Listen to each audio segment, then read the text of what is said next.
Hi, it's Tori and welcome back. If you're new here, welcome.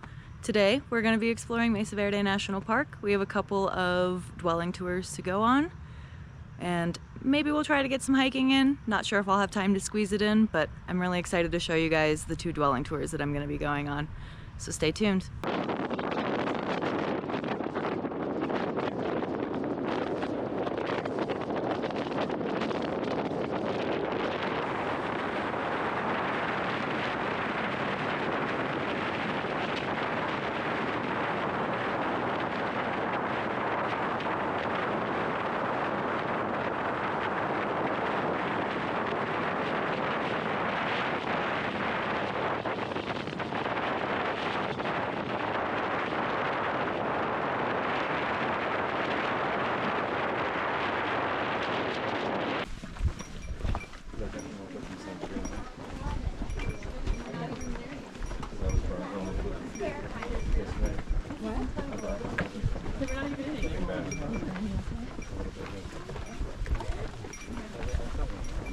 Oh, that one like shaking.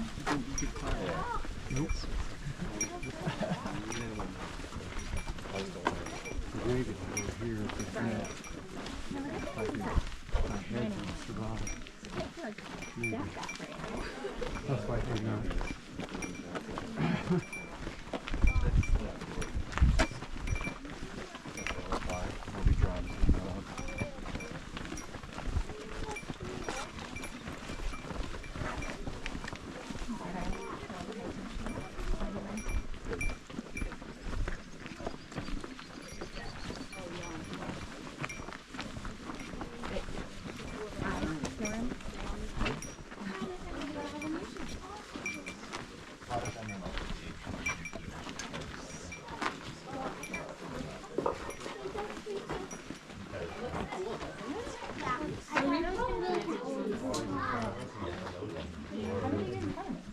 You're gonna be on my left, I'll be on your right. Mommy will be right behind you, okay? This way? You're gonna be over there, and then when you get up, you go that way. The ranger will point you that way. Away from the edge. We get up together, okay? We take our time. Okay, get each and every grip. This is the biggest though, right? Yes, I believe this is the biggest. Get each and every grip there. Just make sure you got a good grip in your hands. If we learn something that we like, repeat it. If there's something good that we don't like, next time we like it. Okay, you ready? Mommy's right behind you. Right, yes. Nice and slow. Don't rush it. Yeah, also make sure your feet Because look, are I can only go this speed, so I need you to not go faster than me. It's not an ancestral Puebloan ladder. The National Park Service built this ladder, so it's nice and sturdy. It's bolted into the rock. So we could have been a little. Feeling good? Yeah. Take your time, Aaron. You get a little domesticated turkeys. So they had a bunch of. Stay right there. Just hold on. Get your bones. Get your grip. Yeah, your rock climbing prep you for this. I know. Incredible 1,000 turkey feather blankets. Winter time. Yeah. All right, let's take a couple steps, okay? There. Got it. You did it. Good. We're done with the hard part. Yeah. That's definitely the right one. You'll be fine. This is the tallest one. It's great. All right. Keep going. Okay, you're all the way up. Yeah, you're almost there. Whew. You got it. Especially when you get to this metal handle here, it's nice and stable. It's a little warm, but it's nice and secure, so you can kind of hold on to that and ground yourself. Okay. Keep going up. All the way. Now go up right to where they are. Really good. Good job, buddy. This would look like if it was actually live. Full of people and stuff like. All Full of people right. and fish. Welcome. You made it. Anybody conquer the fear of the shakes? Yeah. On the ladder. I'm gonna pass around an image that is double-sided for everybody that has a question about what's original, what's not. Just a reminder, that wall behind you is an original, mostly. Ancestral Puebloan brick wall, basically. How much of that wall is original? We'll look at both sides of these to get an idea. These are taken just before the turn of the 20th century, so kind of before they started excavating this site, at least Nordenskjöld, before he came and kind of fixed the wall. But you'll see a surprising amount of this is original. 82% of balcony house is pretty original. 38 rooms we think were here, and 2 kivas. We'll talk about what a kiva is in front of a kiva. It's called balcony house, so where's the balcony? We're standing on it. Right here. Yeah, I thought that too. It's not. Yeah, you got it. This is the balcony that gives Balcony House its name. So the cool thing about this balcony that's right behind me here, you can see the guy's feet are on that one picture. He's like sitting up in this doorway right here. The cool thing is that it shows us what the original roofing structures were all made out of. And you don't usually get to see that when you come in a cliff dwelling, unless you were lucky enough to get the step house tickets, right? You'll see an original kiva roof. But here you get to see what the roofs look like. Most of those roofs have sort of, over 700 years, right, they eroded away, the power of water and wind. But we have basically this wood right here. We've tested this wood, and if you look closely at the wood here and here, you can see little white plugs. That's because the Park Service came by and took a sample out of all of those spaces and replaced it with a little white plug. We can count the rings on all of those samples. We can also kind of test the wood, see what kind of wood it was, and also carbon date the wood because it was living at one time. Get an idea for when they cut the tree down, which gives us an idea of when they started building that section of the wall, and helps us to understand when they started building and stopped building Balcony House. So we think that this structure, these 37, 38 rooms, and the two kivas were constructed between around 1200 to 85, 92 is around the last kind of dendrochronology that we have for the wood. We have these double posts here, most of which are juniper wood. We also have some Douglas fir that was used and some pinyon pine when it was needed as original wood. All the wood that you see here, except for our ladders, are original wood that was used. You can see some more balcony space over here, right? Maybe on top. And then potentially, because we have the same double logs right here in the side, there might have been a balcony that wrapped around the corner and you could sit on the edge out here, which is pretty cool. On top of the wood, you have a layer of adobe or mud, packed mud. Then on top of that, what's the brown stuff? Moss. Moss? Thought that too. It looks like moss, right? It's fibrous. Bark. Where are we going to get that much moss? Is it bark? The seep spring. It's bark. Yeah, it's juniper bark. Juniper bark is a lot more prevalent here in this juniper pinyon woodland. You can get a lot of it by scraping the outside of the juniper tree. So this fibrous material provides kind of a nice, like, watertight layer. More adobe brick, or more adobe mud on top of that, and that is your basic, like, roof structure for all kivas, all roofing, right? You have to kind of imagine all these walls continued up, and maybe roofs on top of some of them. If you were close enough to the alcove, like this wall is, you could build this wall all the way up, and you can see there was a second story here. We know there was a second story because the mud line makes this rectangle right here. Inside this room, we think was a living area, or where people were living as opposed to storing something or working in, because there is soot, carbon soot on the top here, meaning there was a fire there over many, many winters. They were cooking food, they were keeping that room warm to sleep in, right? That's how we guesstimate that at least one of these 4 rooms behind this wall was a dwelling room. You can see right around the top, between the top of this alcove and the wall that was built, right, there's this kind of plaster, right, more kind of adobe that's shoved into that space, and that's what kind of made this mud line right here and kind of sectioned off this room, which is really cool. We can also see an older part. This section here, we believe, is older. There's a line down the middle here, and then we have a kind of a newer section right here, which is pretty awesome. Speaking about vibes, how are the vibes? How are we doing? Is anybody too hot? We're going to be moving into the coolest part of Balcony House in just a moment. After we go through a little bit of a tight space, this is not the tunnel. Again, the tunnel is over there. But once you kind of take your sunglasses off, make sure you're looking. There's a little bit of a head bunker for the tall folks, and there's some uneven steps. No step is the same. I don't know why, right? But go through there, feel the temperature, feel how hot you are right now, and then after you get through the steps, feel the temperature back in the back there. It's pretty awesome, right? But if you're not feeling the vibes here in this area, right? We're not gonna do the first one. Everybody say thank you to Howard. We have to leave him Thank you, here. Howard. He's gonna be chilling here in the sun for the morning. Ooh. But thank you, Howard. All right. So you can see the light, but just watch your step. There's a big step and then small steps. You're good. Once you get down to the bottom of the steps, feel the temperature. Ooh, that's nice.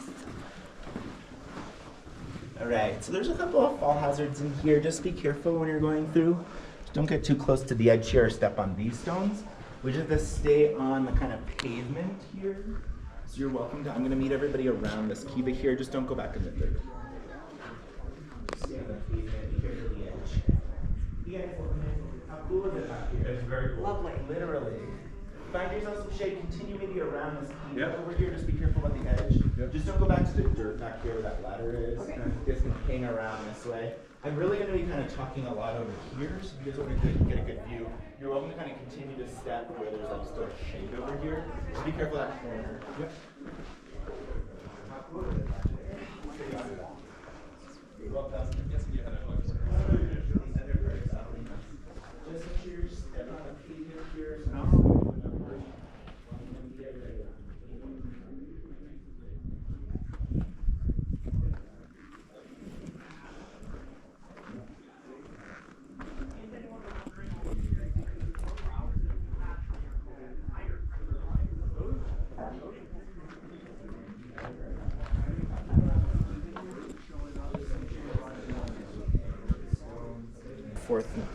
fourth grader's nightmare. Parents' nightmare, really. Okay. All right. So what do you need me to say? I'm Ranger Frank. I'm the tour guide. How cool is that? Look how pretty behind me. Really cool, right? Yeah. This is a good spot. Yeah. I'll put this away. All right. Are you ready? Yeah. I'm You set. loose. Okay. This is your moment. All right. 3, 2, 1. I'm Ranger Frank, and I'm the tour guide. I also got that. So thanks. My GoPro's just been like going the whole time. That was chill. We're going to be talking around this area here. Okay, cool things in this space here. The first of which is this big circle we're standing around. Anybody know the name of this space? Kiva. Kiva.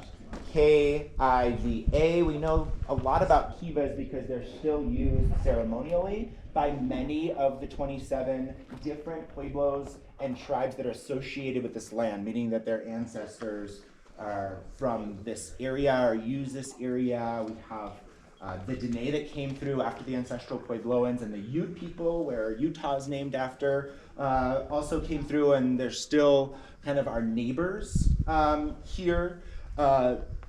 Use these spaces. Today they're primarily used for ceremony. They are extremely spiritual places, and because there's 27 different groups, there's not one way of knowing about a kiva or one way of using that or one understanding of this place too. I will kind of point out some cool features. That roofing that we saw as the construction of the balcony for Balcony House would have been covering this area, making a nice flat plaza. The only thing was there would have been a nice square little hole in the middle, and that would have been the only entrance and exit into the kiva. You would have had a ladder coming through that square hole. You can see there's 6 columns, we call them pilasters. On top of those pilasters, there would have been large logs placed there. Cut down these trees, make these logs. And then like Lincoln logs, if you're that old, they would have been placed on top of each other in opposing direction, sewn kind of like weaving a basket, or like a basket weave on top to make a really sturdy roof that would have been the foundation for something that all of us could have stood on top of and jumped, and it would have been safe. Just pretty incredible. On top of those logs would have been some adobe mud, just like the balcony, then the juniper bark, then more adobe to kind of create a really great plaza space on the edge of a lot of these cliff dwellings, where you would have also had a space for ceremonial dances or just processing food or gossiping or whatever you want to do, right? Playing music. The space itself is really special. You can see this one had also a remodel at one point. What's typical for most kivas is that they were warm places in the winter time to collect a large group of specifically men to keep warm in the winter. So we have a fire pit down here. You can see this fire pit was originally here and then it got remodeled. So there is a lot of intentionality with the architecture in the Ancestral Puebloan buildings, and the kiva is kind of the tantamount of, I think, a lot of the symbolism that's put into where we place things. So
We are in Cliff Palace now. Welcome to the largest cliff dwelling in the world. The second largest is also in Mesa Verde National Park. It is over at Longhouse. So if you are doing both tours today or both tours in a weekend, you will have been in the two largest cliff dwellings in the world, which is pretty cool.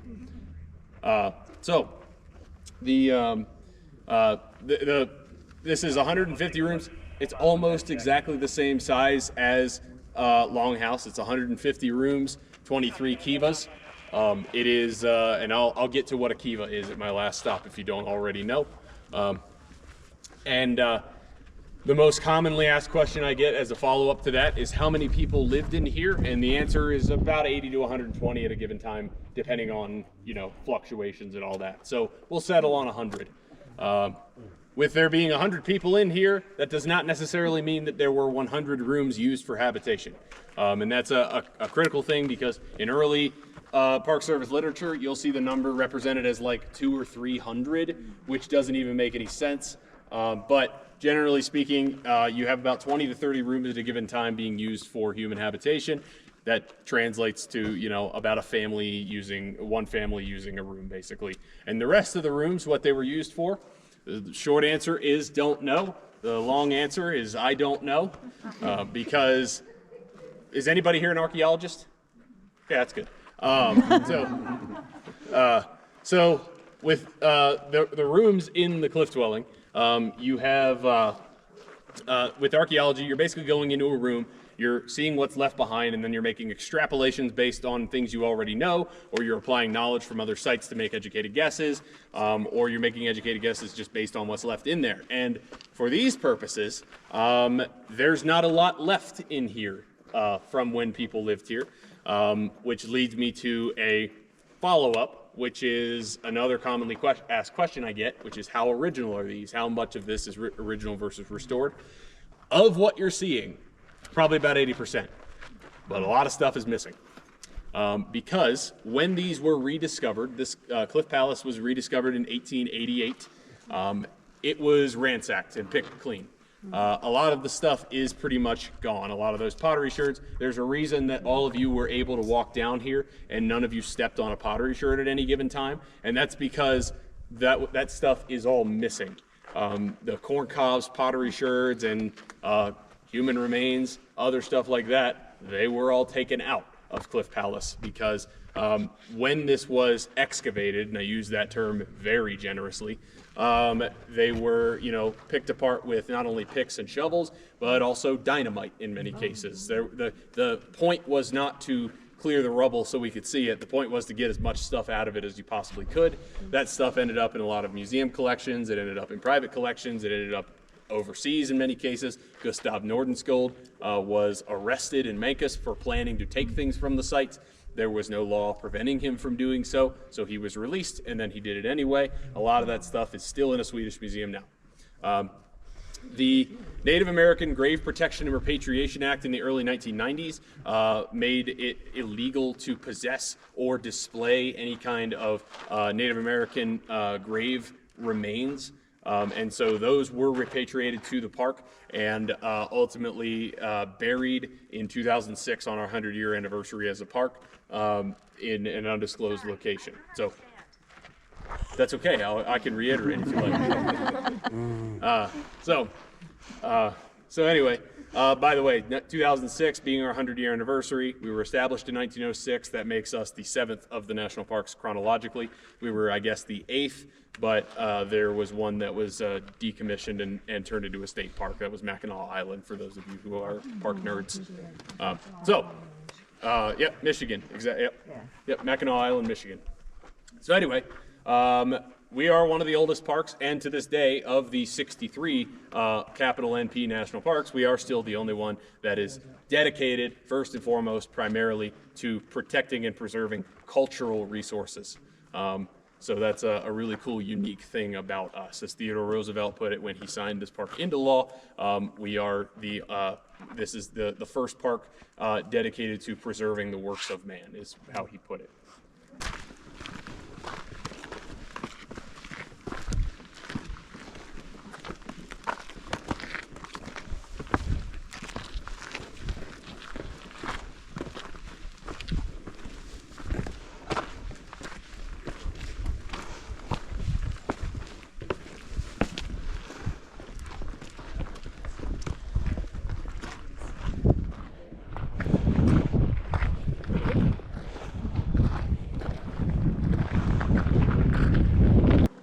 So another thing before I get to the kivas that I like to point out, there is a very common assumption that these were built for some kind of defensive purpose. I hear it all the time.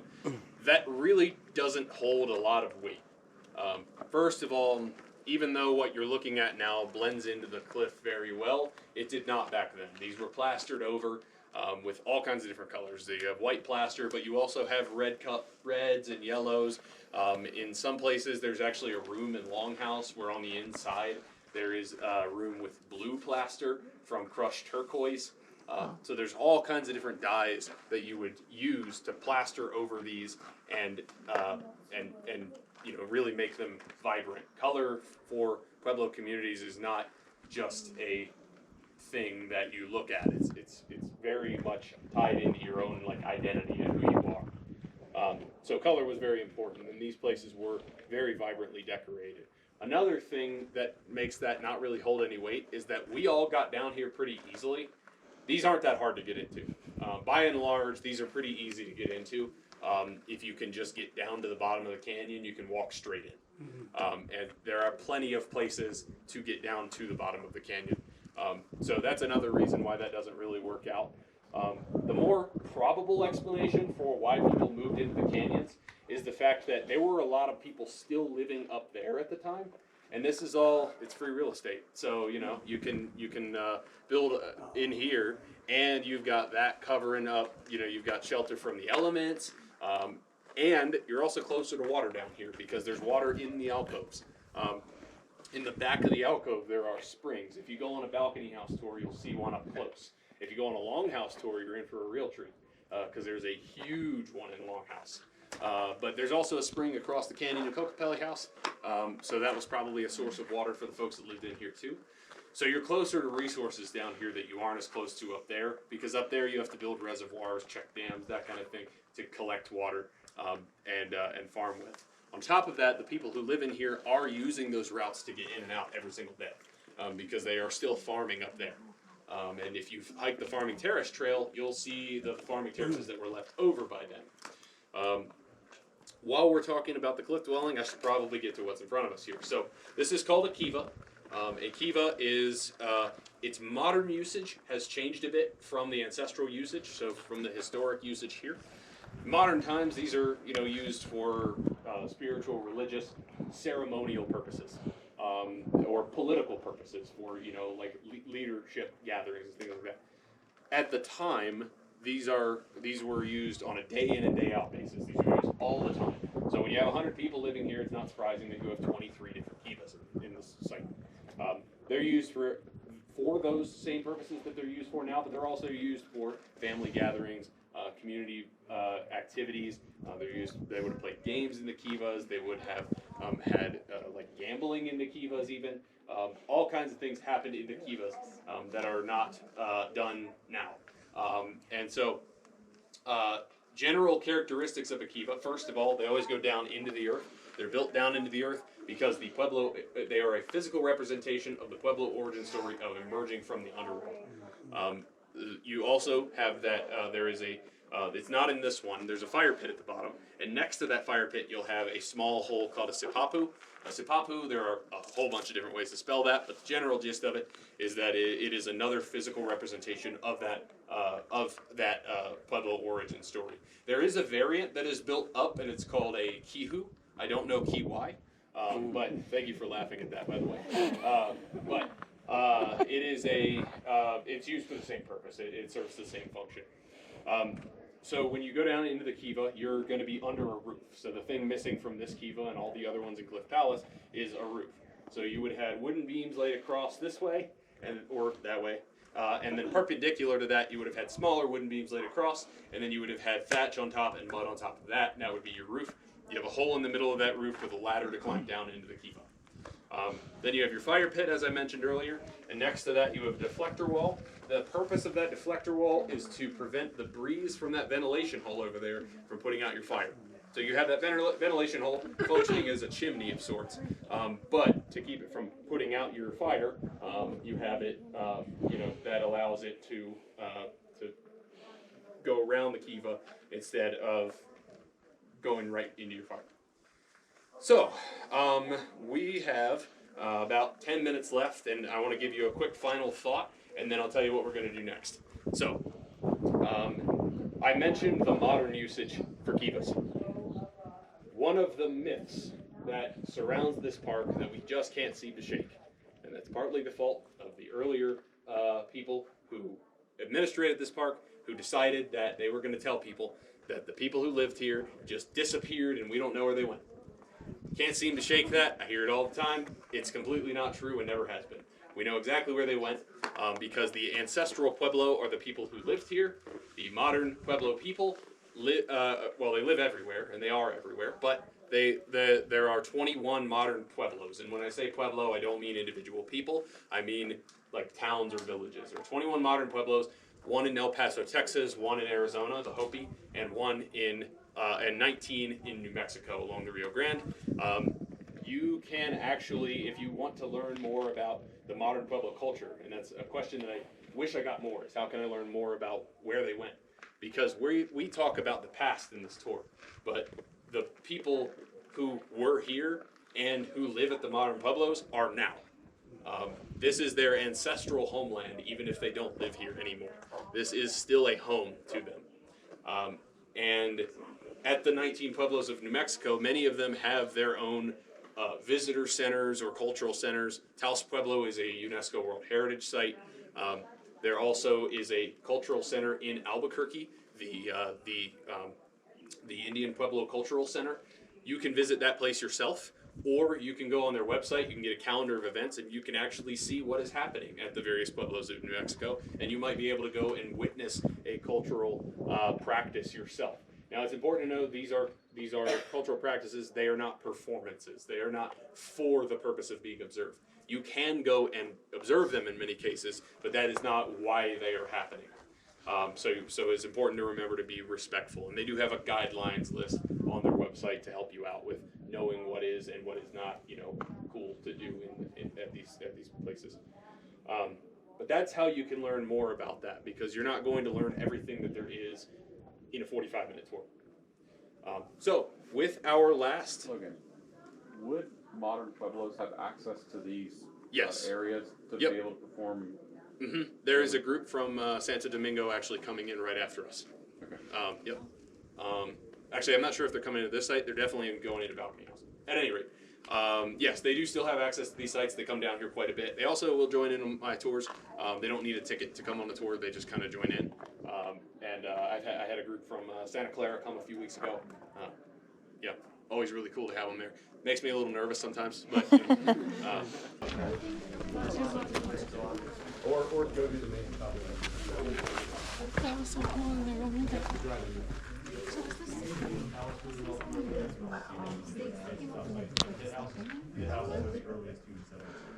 I would assume so. It's only 6 miles, right? We should do that. Relevant agriculture stuff. The pit houses and we should do that after this.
Well, those were the cliff dwelling tours.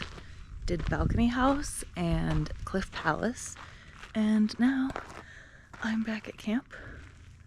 I decided to come back really quick just because I saw the rain in the distance and I wanted to double check my tent flaps to make sure I had everything closed, and I'm glad I came back because, as you can see, it's not closed right now, so if it rains here, my stuff would have gotten wet. And that would not be very much fun because my sleeping bag and both of my blankets are in there. So I would have been probably very cold tonight. So glad I came back to double check that. Check out these views. This is the Mancos Overlook. The little town in the distance is the town of Mancos, which is where the overlook gets its name from.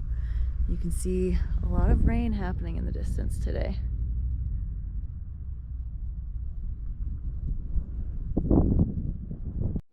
That's it for this adventure in Mesa Verde National Park, where we got to tour Balcony House and Cliff Palace. I didn't end up adding any additional hikes on to this trip. I chose to go into the nearby town of Cortez for the rest of my night and check out a local brewery where I ended up sitting down with a couple of women from the area and had some really nice conversation with them and got some recommendations for additional things to do in the area that will have to wait for a future trip because I did not have time. I really hope that you enjoyed this adventure. Thanks for watching and stay tuned to find out where we go next. Bye.